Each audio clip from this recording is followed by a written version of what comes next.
Of course, BC Ferries wasn't the only place that felt the fiscal crunch.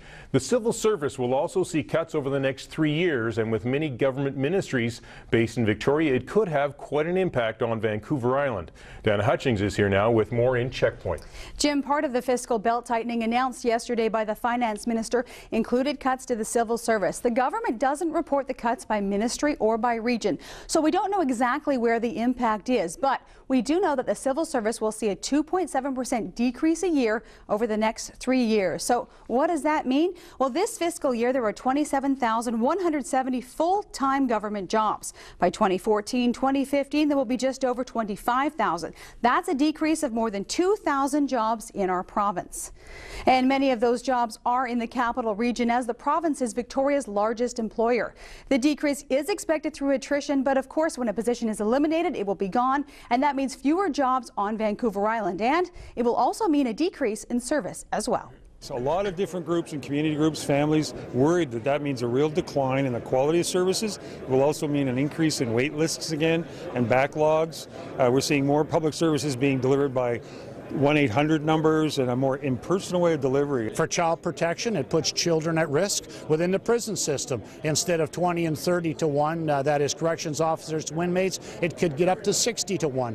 Folks in the forest are not going to be able to do the work because it'll take longer to get a permit. If you want to do a mine, maybe it takes longer to do a permit. So it really means slowing the system down. And of course in Victoria, because we are headquarters of the ministries, it often means additional cuts simply because there may be larger numbers here. And our checkpoint question tonight: with no subsidies to BC Ferries and cuts to the civil service, will that have an impact on Vancouver Island? 3 ways to get in touch with us. You can tweet us at @check_news, post on our Facebook page, or email checkpoint@checknews.ca.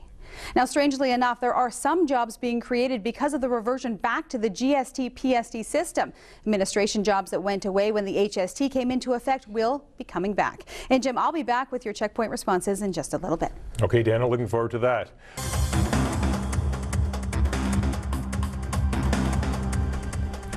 The budget is clear. No increased subsidy for BC Ferry, and the civil service will see the loss of about 2,000 jobs in the next 3 years. What do you think this means for Vancouver Island? Here's Dana Hutchings with your checkpoint responses. Jim, a cap on spending is just one of the ways the BC government is trying to balance the books within 2 years.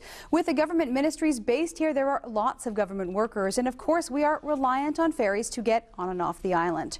Our checkpoint question: with no subsidies to BC Ferries and cuts to the civil service, will that have an impact on Vancouver Island? Here are some of your responses from the streets of Victoria. Tremendously. It's going to reduce the tourism. We get a lot of tourists coming across from Vancouver, from the mainland. So, yeah, I hope things are going to change. They could pour some money in and they will get it back in terms of having better tourism and better more attraction for other people to come and do business here. It's going to be huge. It's the only way off the island. Everybody actually looks forward to going on the ferries to leave. So if they actually cut that, they have no choice but to raise it.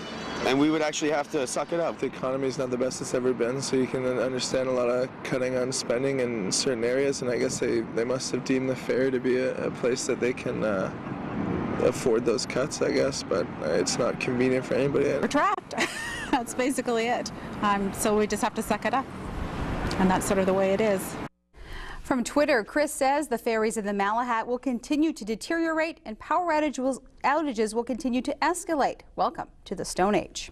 And from Facebook, Phyllis says most of the civil service cuts will be here, not the mainland, making a decrease in the number of well-paid people spending money.